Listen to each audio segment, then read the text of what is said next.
What's going on, everybody? Aidan from Birds vs. Boys here, recording the morning after the Eagles have gone to 2-0, sipping the cold brew and enjoying last night's win. The Eagles take care of business on Thursday Night Football in primetime against the Vikings at home. Again, it's becoming a nice little tradition here in Philadelphia to start the season and start the home schedule out with a win against Minnesota. So, a lot to get into. That felt like a carousel, a chaotic game. A lot happened over the course of 3.5 hours. I was at the game, so there were certain things that you saw live that you maybe didn't see on TV and vice versa. So, like a lunatic, I was watching the replay at about 2 a.m. last night after I got home from the game to see what everything looked like on TV. And let's get into the observations that we saw. A lot of them are being discussed because it was a team that put up 34 points and people aren't too happy about it. So it's one of those things in Philadelphia. They're undefeated. They've won both their games. They scored 34. And it's just like, yeah, but they're not there. But I think a lot of that is early in the game. So let's just start with the first quarter. I don't love the plan of giving. All right. So this is the plan. Give an asset $200 million. Work very hard to try to get that asset killed. It just doesn't seem like a plan that I want to sign up for. And that's what they seem to be doing with Jalen Hurts. That just the lack of, we'll get into it, how they changed as the game went, but there were so many designed runs for Jalen Hurts, especially on third downs. There was a tweet from Reuben Frank where basically it was a bunch of design stuff from Jalen on third downs. And it's like, guys, we don't actually need to do this because we have three different weapons that we can utilize between Dallas Goedert, AJ Brown, and Devontae Smith. And I didn't like the beginning of the game for multiple reasons. Goddard being one of them. Yes, he had 0 catches last week. That doesn't mean that you have to overemphasize him this week and force feed him. He had 7 catches, but they were for 11 yards. There were bubble screens that weren't working toward him, trying to screen him open. And that's what I think my takeaway in terms of like sounding the alarms is this is a coordinator in Brian Johnson who doesn't have a feel for the game yet. And it was a lot of that in the first quarter where he's trying to design runs for Jalen Hurts instead of leaning on the run game, which we'll get into it later, but leaning on the run game sets up Jalen Hurts being able to run himself and just like trying to get your stars the ball, but not doing it in an efficient way. I say this about the Sixers all the time. Like they try to get Embiid post touches, but when you force it, then everybody knows it's coming and it doesn't really have any effect. So he gets double teamed nonstop when you're just trying to force it. That's how it felt with Goddard in the early going and stuff like that. So they were at a point where the Devontae Smith Moss, which was amazing, was 52 yards. And the rest of the quarter, they had 54 yards total. And it just the hits that Hurts was taking, the play calls, they could have been up like 17-0 again, just like last week in the first quarter, and have a 3-possession lead after the first quarter with the way the Vikings were handling the ball and constantly fumbling and putting their defense back on the field. And yet there you are up 3-0 and soon into the second quarter down 7-3 after all that because this lack of efficiency in the offensive game plan. And we'll get into what changed, and it's usually what changes with the Eagles over the past 2 years, but stop trying to get your prized asset killed. It doesn't have to be this way. And all of these things will come to you. The deep shots will come. You do not have to force it. The targets to Dallas Goedert, they will come. You don't have to force it. The runs for Jalen Hurts, they will come. He's an athletic guy. You saw it happen. He can make magic happen. You don't have to do it every third down. Everyone knows it's coming now. The quarterback draws, they've seen it one too many times last year against the Colts for the touchdown, against the Bears for the touchdown, and the way that they opened up. Everyone knows it's coming. You're being too predictable by trying to force it. But let's get into it. So, fumble by the punt returner on the Vikings. Fumble by Alexander Mattison on the Vikings. They could not hold on to the ball to save their lives. It was ridiculous. But that sets up a position where the offense was constantly on the field for the Eagles and the defense was constantly on the field for the Vikings. And I thought that played a part later, even though it was only 3-0 after the first quarter. Fast forward 7-3 second quarter, and they go on at the 6:51 mark in the second quarter. They had run the ball 17 times. They got behind the offensive line and just pushed. There were no gimmicks. And really, I think Brian Flores was pulling a lot of gimmicks again, just like Belichick last week, of making the Eagles have to read what was going on, trying to create like a chaotic scene for Hurts. and it was working so far. But again, I just think that was lack of creativity in our game plan that was causing that. But they got back to the basics and just ran behind the offensive line, and it just looks like one of those steamrollers when they're paving a new road. That's kind of what it looks like for the Eagles offensive line, where it's not a machine that goes very fast, but it gets the job done. It's going to steamroll and it's going to pave you a new road. And that's exactly what it did for DeAndre Swift. So that was fantastic. It sets up their first touchdown. They go up 10-7. What a miraculous turn of events after that, because it looks like the Vikings are about to score a touchdown. That ball goes out for a fumble for a touchback. There's 33 seconds left in the half, but the Eagles have all 3 timeouts. I thought they did a great job of setting themselves up for even having a chance. You saw last week they had 25 seconds, and they did not attempt to get down the field for a field goal. Different circumstances. That was in the rain. That was on the road. This time they had 3 timeouts instead of 2 last week, and they played it so well to set up Jake Elliott, who is quickly becoming just a godsend for this team. Not really quickly. He's obviously been awesome his entire career here, but the 61-yard field goal, no doubt about it. I was in the end zone, and you could just see it was lined up perfectly. A little bit of flutter, but not too much, man. That was just phenomenal. He nailed that thing. It was incredible. So instead of being down 14-10 at half, you're up 13-7. You come out, force yet another fumble. I thought that the defensive line did a great job, again, of getting pressure. They have to do it because the back half is obviously just a mess right now. We'll get into that part because I don't think it remains a mess forever, but they were kind of not even kind of a disaster. I'm being nice because people in the comments got mad at me for being mean to Jalen Hurts last week. You're allowed to be objective and call it what it is. The cornerback in the safety situation is a mess, and it's okay because there's a bunch of injuries. So it's fine. You're allowed to call it a mess when things are a mess. But forcing the fumble, Fletcher Cox has been awesome. He found the fountain of youth. For the past 2 years, I think he got off to a rocky start, and we're saying, oh, man, like, is this it? And he, through 2 weeks, has just been absolutely awesome. Josh Sweat got home, fantastic. And there were plays again. The Georgia boys. We'll just do it. Let's just get it out of the way now. Why did you let us get these guys again? Why? You saw them every Saturday. Every scout in the universe was in Athens, Georgia.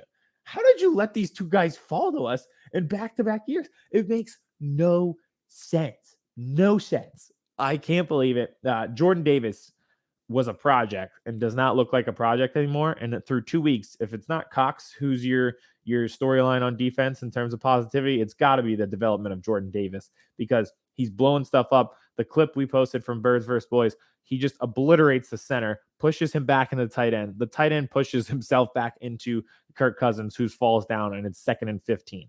That's what he does. That's what you drafted him for. You got a lot of push from the front four again, and I thought they did a pretty good job, all things considered, of getting themselves off the field and not allowing too many big plays from the Vikings offense, and they were great. So that sets up another touchdown. You're up 27.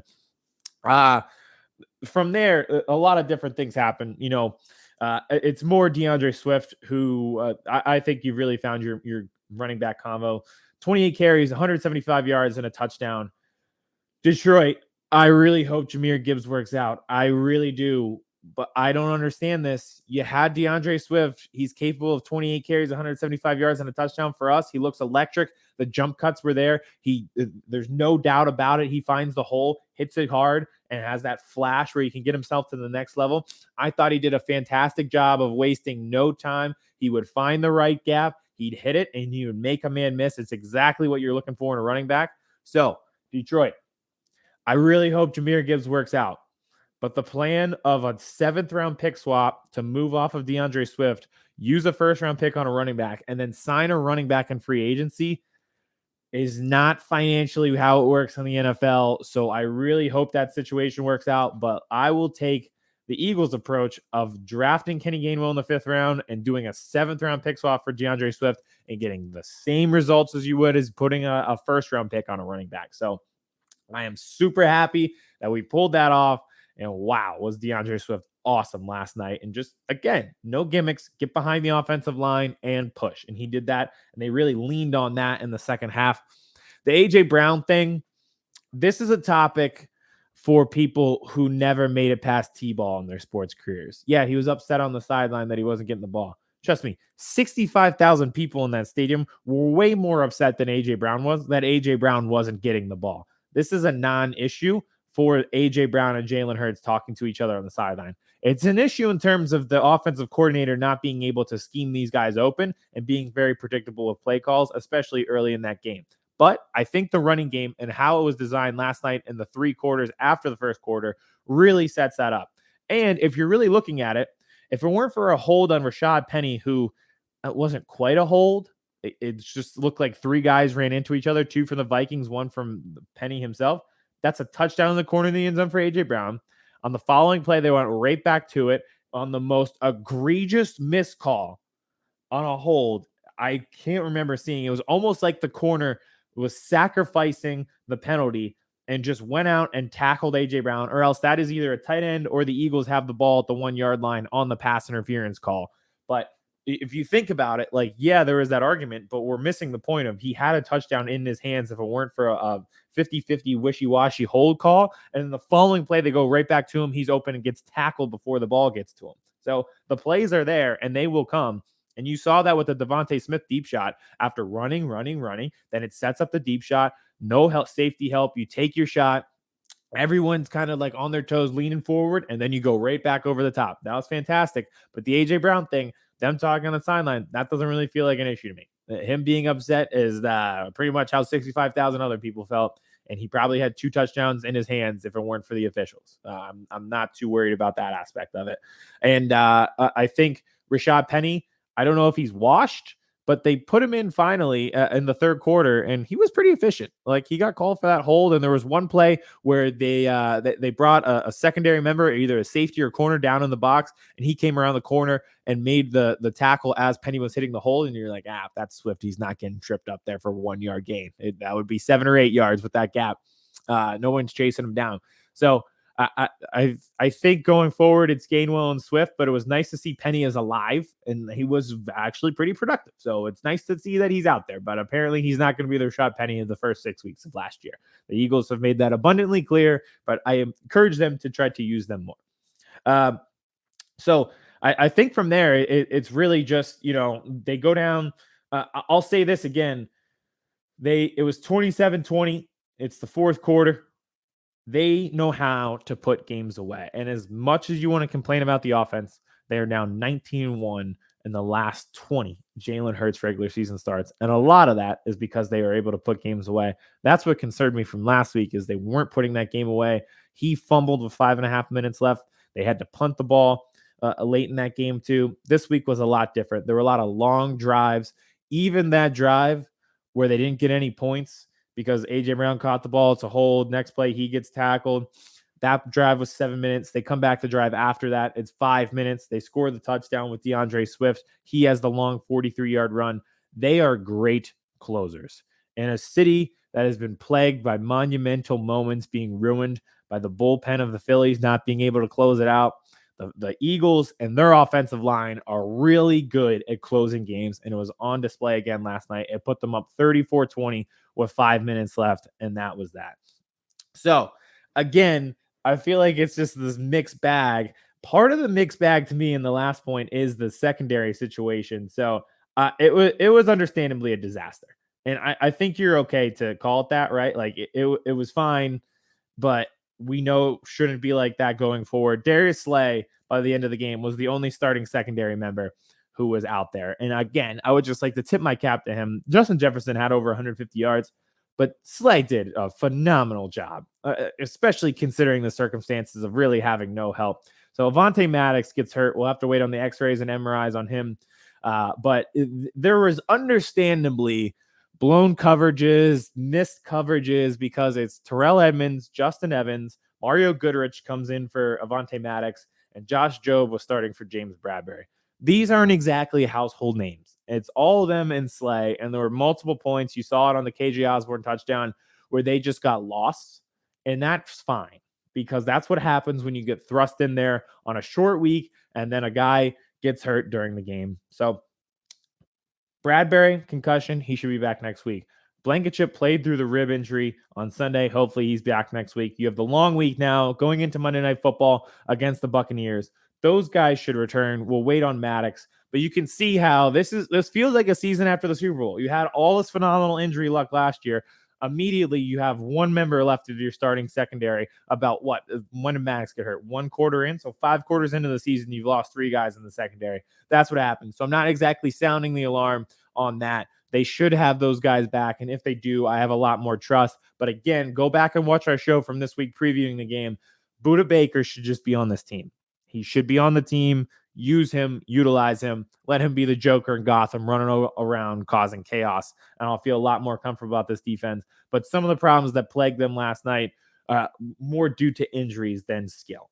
So I'm okay there. I just hope that Blankenship, Bradbury, and Maddox come back, and then we'll be all right. But Slay did, I thought, a great job. And that would be the one other thing I think people are complaining about is the fact that the Vikings had a few big plays. They had over 400 yards passing. So, but again, it wasn't a starting level secondary for the Eagles last night, and that's what it does it.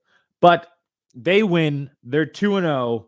They now have got their Thursday night game out of the way.